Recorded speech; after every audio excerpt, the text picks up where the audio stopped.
してやれと言われても、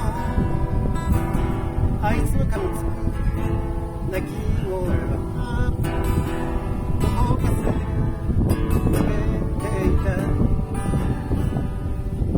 首を振って行けた。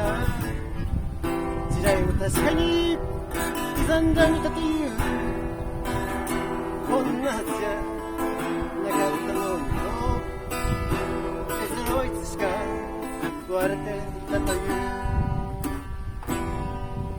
窓を開ければ小さな川が流れてた。夜風はしらじらと頬に冷たく、そして生きてく勇気が欲しくて、それでも死ねない自分の悲しんだ。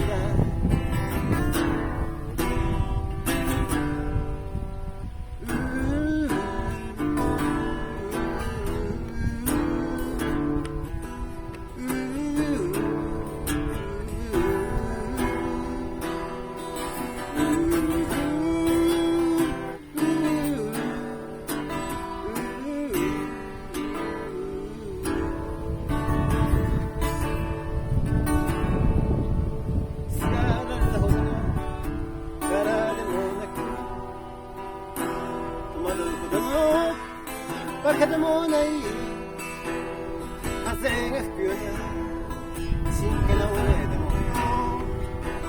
魂だけは譲れない。希望がいつもずっと遠くで微笑む、届かぬ鬼のいたずらに似ている。喉が裂けるほど誰かの夏を叫び続けたこともあったのに、